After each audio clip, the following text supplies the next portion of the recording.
Hi folks, this is Meredith from the Papery Craftery, and today we are talking about how to make 5 different examples of quilling paper greenery. So that means all of your leaves and different things you can add in with your flower bouquets just to make them look a little bit more natural, because flowers rarely just exist on their own, right? There's usually some leaves involved as well. So we're gonna show some examples how to make some easy quilling paper leaves. For all the leaves I'm showing today, I'm not going to be using any special equipment. It's all basic quilling tools. I'm going to be using some Meadow Green by Lake City Craft. It's now Craft Harbor paper, Soft Green by Craft Harbor, and I'm also a big fan of this Quilled Creations Forest Green. It's a nice deep green that you can use for different kinds of greens. Those are my 3 favorites. I'm also just showing I have some glue, a needle tool, a slotted tool, and I always like to have my workstation ready with some wax paper on it in case I need to put down my quilling or let it dry somewhere. It's easy to do it on the wax paper. First, I wanted to just touch base real quick on how I make stems, because I like them to be a little bit thicker so they can hold up all the leaves. And to do that, I'm going to be using the same technique that I've used before when I do on-edge quilling. So first thing I'm going to do is take a nice long strip of 24 or 22 inch paper and fold it in half. Then right at the center, on whichever side you do, I'm going to put glue from that center line that I folded all the way without missing any spots to the end. I'm not putting a huge amount of glue on, but I do want to make sure that I haven't missed any spots. I don't want any gaps in this, so if I need to go back, I will. So using my needle nose dispenser, I go from that middle line again all the way to the end and make sure that I have a tiny strip of glue all the way down 1/2 of that strip. And then once I have the glue, very carefully, I'm going to go back to that fold and try as best I can to line everything up end to end and squeeze it all the way down to straighten up that paper. And what that's going to do is, as the glue dries, between the glue and now the 2 strips of paper, it's going to make a real nice sturdy quilling strip that I can use for my stems. And again, this is the same technique I use when I'm doing on-edge quilling or outlines of things as well. I also like for my stems to be even thicker sometimes, so I'm showing here that I can do the same thing again. Fold the strip in half, more glue, and then squeeze the whole thing together. And this is essentially going to be 4 thicknesses together of paper. It's going to be really nice and sturdy. That one got a little bit out of hand for me there because I didn't wait for it to dry, but not the end of the world. Just go a little slower, make it a little straighter. It'll all work out in the end.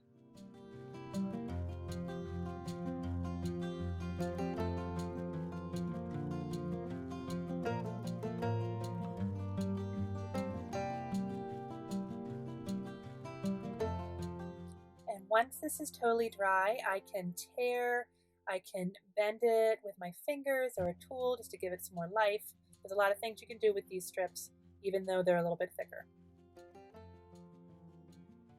So the first 2 examples I'm going to show are just really basic quilling shapes that I'm going to then use and turn them into some greenery. So here I have about 18, maybe 20 inches of quilling paper that I'm rolling on my needle tool. Slotted tool will work fine for this as well. And let it open up a bit. And then I'm going to glue the end to close the coil.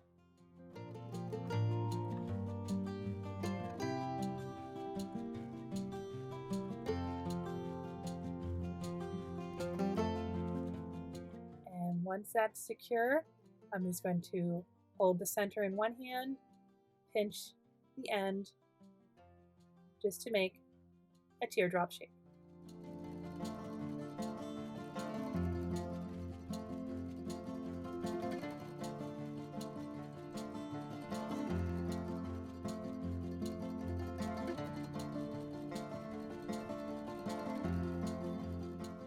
The other shape that can be used is going to be the marquee shape. So same length of paper here, rolling it up from end to end, and I'm going to let that one open as well and glue the end to secure it.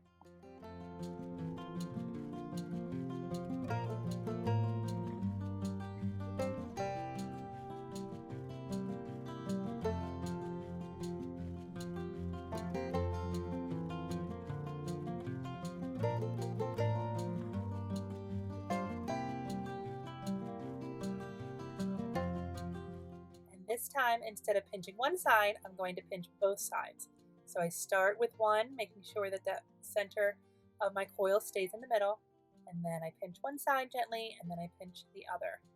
And I just wanted to show that I had some greens already done for these, and what I did is I made them in clusters. So on this one here, you can see I used 5, and then for the marquee shape, I actually split the stem into 3 different sections. I just put more stems on either side of the center, and then I used 3 of the marquee shape for there. So your greenery doesn't always have to go right up and down. It can be curved, it can be split, there can be many of them. Good rule of thumb though is to do things in odd numbers. Nature usually has things in odd numbers.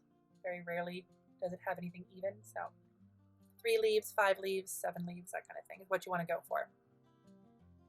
And I also have a variation on the teardrop greens. What I'm actually doing here is I'm curving the end of the teardrop on my tool handle. You can also use your thumb for this and just bend it over. And what I ended up with is some fern leaves. So I made sets of matching sized curved teardrops, and I glued them on either side of a stem, and then added one small one to the end. So you can see there, if they just go from smallest to largest, it really does sort of look like a fern.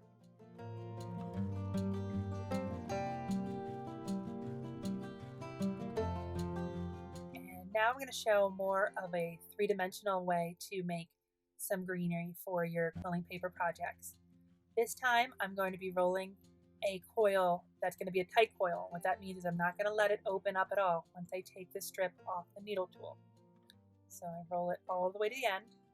Don't worry if sometimes when you're rolling really long strips it starts to get out of hand on your tool. It's okay to take it off and do it by hand. It's going to look exactly the same when you're all done. But I wanted this to be a little larger so I could really show the size of this. So I think it's about a 24-inch strip. So just like always, glue the end and let that set.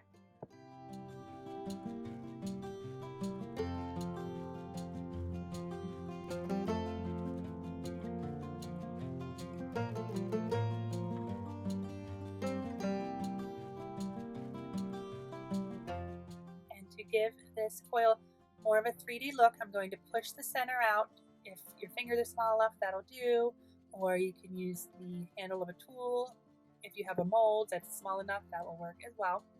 I'm just going for a little dome shape here. Don't forget, when you're making 3D shapes, that you want to put some glue on the underside just to make sure that it stays in place. Normally I would put some glue on there and then brush it out, let that dry, and then that shape will stay. But I just wanted to show here one that I had done earlier. I put 3 domes together and made sort of a budding, oops, try that again, sort of a bud leaf. So leaves that haven't bloomed yet.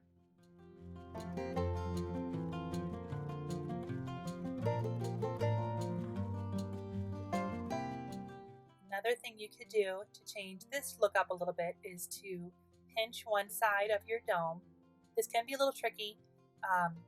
You really do need a little bit of force for this one. But when you pinch the side of your dome and put those on a stem, it gives it just a different look to the 3D leaves. So now they look like they've bloomed a little bit, but it just gives a little bit more height to your projects.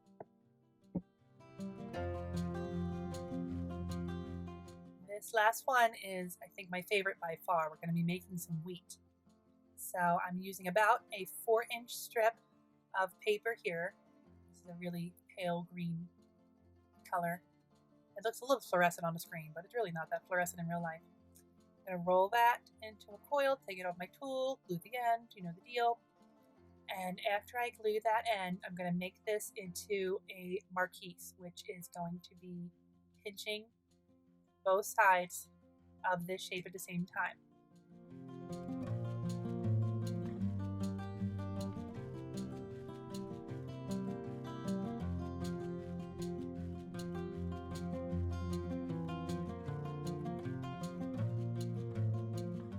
Now I've already started this wheat, but I wanted to show how to put it together. you're going to need 12 of those marquise shapes. And what you're going to do is you're going to put one on the side of the stem that you're using. I'm using some tweezers here because these are pretty tiny. And you're going to sort of put it on its side. If you look at the ones on the top as a guide, you're sort of putting them on their side. And then underneath each one, I'm taking about an inch or so of another strip, making it a little bit curved, almost like a J shape. A little bit of glue on the bottom, and I'm tucking those underneath each marquee as I go up the stalk.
Once your stalk has dried, you can push up those extra pieces, kind of run your fingers down the sides to make them stand a little bit straighter up. Makes it look a little bit more natural that way. You don't really want to do this until it's all dry. That's why I'm showing it with the one I had done earlier. I've also had success making these look really aged by only using tan paper. It just gives it sort of an older, weedy look. It's great for fall.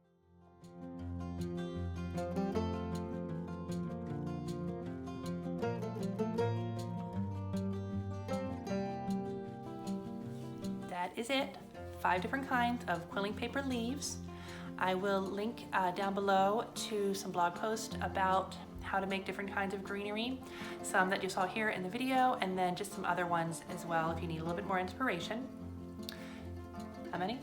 5. 5. 5. 5. 5. 5. 5. 5. 5. 5. 5. How old are you? 5. Oh, there you go. So don't forget to subscribe to be notified the next time I make a video. Don't forget to like this if you do. That is always helpful. Any kind of comments you have, I'd love to hear them. And we will see you next time. Bye-bye. Bye.